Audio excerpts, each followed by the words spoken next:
Shabbat Shalom, Parashat Vayera.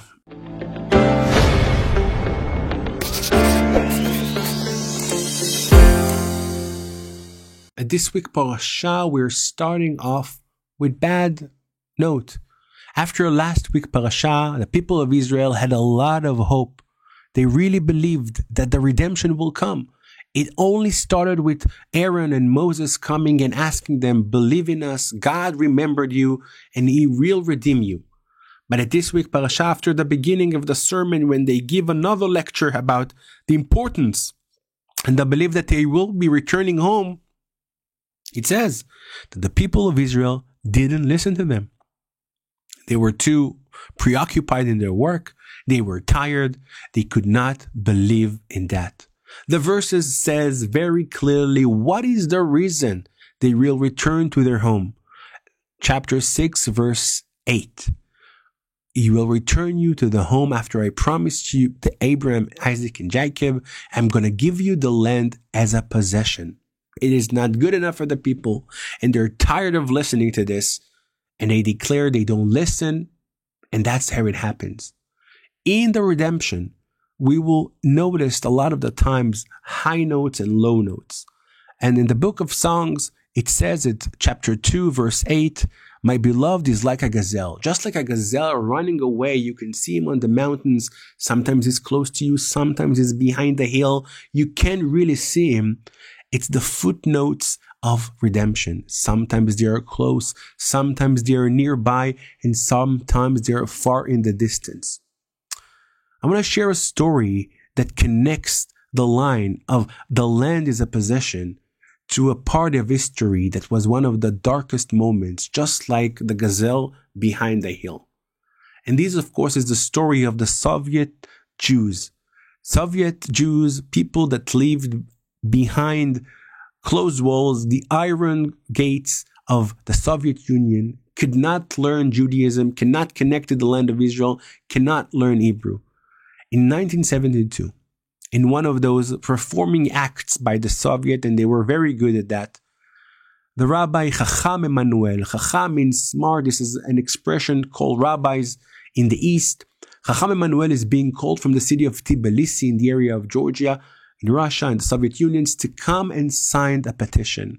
16 of the famous rabbi of Russia stand there, the Soviet Union, and in front of them cameras and a lot of just media people. And they're sending a decree that says as follow: the Jewish people have no connection to the land of Israel. Of course, it's a complete lie and nonsense. But as a declaration made by this performing acts of the KGB and the Soviet Union, it looks good. When rabbis wearing the way rabbis wear say such a thing, it's a strong impression. But when Chacham Emanuel comes, and after he tries to avoid and he's being pushed to the room, and he's being asked to sign this petition, he reads it, and he can't believe what he just sees. It does not make any sense. How come will I give a signature of such a thing? Of course there is a connection to the Jewish people. Of course there's a connection to the land. The rabbi comes and takes him aside and says to him, my dear friend, why are you doing this? Why are you making a drama? We are in a very important moment. You want to sign. I'm not going to sign. The head of the KGB comes to him and says, how dare you? All these rabbis are not respected. The chief rabbi here signed this petition. Why isn't it good enough for you? And Chacham Emanuel, in a very brave move, says, I'm going to show you why. And he takes a siddur, he takes a book of prayers that was edited by the chief rabbi a couple of years before, and he says, the rabbi who just signed it is lying. And why? Because here in the siddur, in the book of prayer that he uses every day, it says that we are waiting for a redemption. And we're waiting for the time where God is going to bring us from all the corners of the world and bring us back to the land. What land is he talking about? Of course, the land of Israel. We cannot disattach the land from the people. Everybody's shocked. What a scandal in front of everybody. The KGB throws him to an office nearby and he says, I would make a decree to kill you in a split second, but you did it in front of all these important people, congressmen, and people that sees you, it was a smart move. Go back to your home in Tbilisi. Not to be worried. We will find you.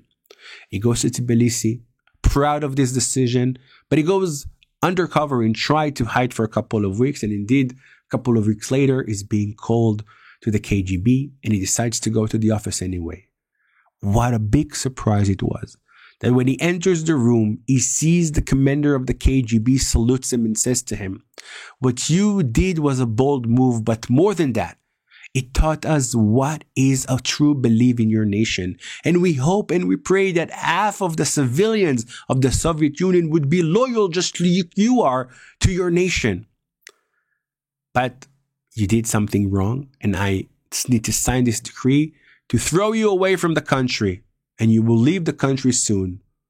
He's leaving the country to Vienna, and from there to the land of Israel. When he lands, Golda Meir, the prime minister, salutes him and he says, "We need more people like you."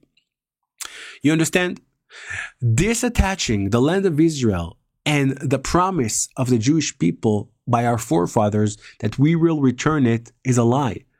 There is nothing that bounds us to this land other than the promise of God. True, some people say we weren't from here. Abraham was born in Iraq. The people of Israel were made in the desert.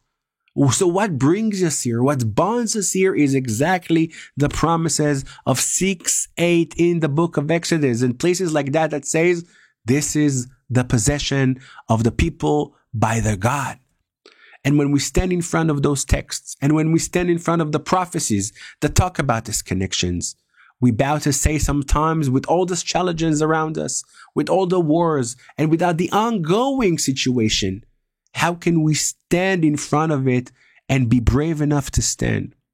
The truth is, we stand on shoulders of brave people like Chacham Emmanuel and like many others that fought for the connections and the bond to the Jewish people and the Jewish state. And we here in Judea and Samaria, more than anywhere else, we return to the place where it all started. From this week's parasha, the very goal of the Exodus, we see in front of us and we understand this is where we need to be. Shabbat Shalom.